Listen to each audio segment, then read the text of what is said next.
Most haunted objects are just stories.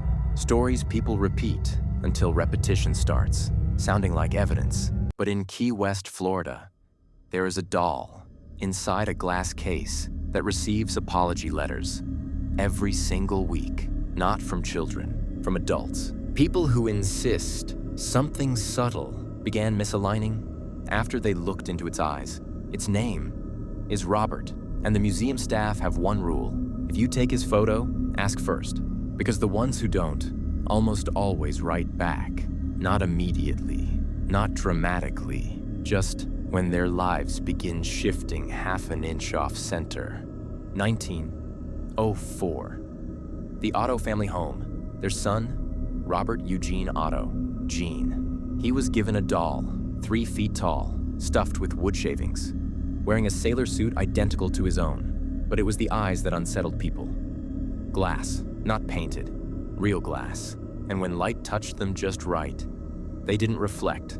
They held not at you, through you, as if measuring where you would break first. Gene insisted the doll's name was Robert, not his. If someone confused them, he corrected it, calmly, firmly, as if two identities sharing one name. Wasn't confusion, it was division. At first he spoke to the doll, then the doll responded. His parents heard it. 2 voices behind a closed bedroom door. One high, one lower, slower, deliberate, not louder, closer. When they rushed inside, Gene would be in bed, Robert placed in the chair across from him, facing him, not tilted, not fallen, aligned, like a conversation paused mid-sentence. Things in the house didn't shatter. They misbehaved. A mirror split without impact. A vase cracked clean down the center. Furniture didn't move far, just enough to face inward, toward the room, toward him.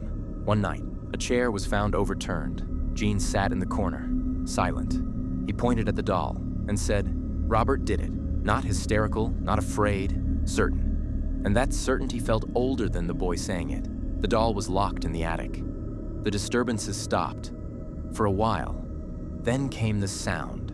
Dragging, slow, measured. Across beams, no one walked on. Back and forth. Back and forth. Sometimes directly above Gene's room, as if distance had stopped meaning anything. Years passed. Gene grew up, married, but when he returned after his parents' deaths, the first thing he did was retrieve Robert. Not reluctantly, reverently. He placed him in the turret room, a circular window overlooking the street. People walking below sometimes saw a small figure in the glass, sometimes centered, sometimes slightly angled, never different enough to accuse movement, but never the same twice. Children crossed the street. Adults pretended not to notice. Gene spoke to him again. Long conversations, listening pauses, as if waiting for permission to continue. His wife reported footsteps when Gene wasn't home. One evening, she stopped halfway up the stairs because something felt wrong. Not the doll's position, the proportions. She later said the room felt deeper, as if the walls had shifted backward to make room. After that, she refused to go upstairs. Not out of fear, out of certainty. Gene died in 1974. Robert remained, unchanged, patient. In 1994, the doll was donated to the East Martello Museum. He remains there, inside glass, still wearing the sailor suit, still holding a small stuffed lion. Visitors claim his expression shifts when no one looks.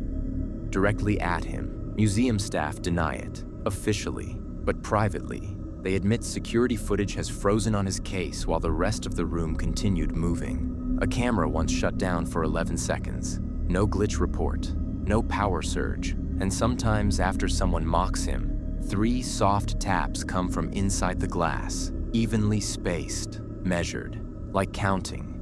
There is one rule. Ask permission before taking his picture. If you don't, and something in your life begins drifting slightly out of rhythm, they recommend writing a letter. Behind the case are hundreds. Car accidents, sudden illness, divorces, unexplained anxiety. Most begin the same way. I'm sorry. Maybe it's suggestion. Maybe expectation reshapes memory, but when strangers describe identical sensations, the same fixed stare, the same pressure in the air, the same sense of being evaluated, coincidence starts to feel organized.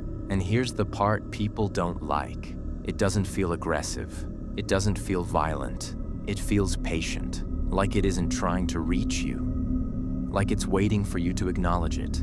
Tonight, when your room is quiet, you won't hear footsteps. You won't hear tapping, because sound creates distance. Silence removes it, and without deciding to, you'll look toward the corner of your room, not because something moved, not because something breathed, but because the weight of that corner will feel slightly increased, and when you look, nothing will be there. That's important. Nothing. Because if you saw something, you'd know where it was standing. And not knowing where something is worse than seeing it. The first time you check, it's curiosity. The second time, it's habit.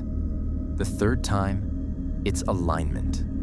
Because once you expect something to occupy a space, you've already made room for it. He doesn't need to move. He doesn't need to follow. He just needs you to keep looking. And now, you will.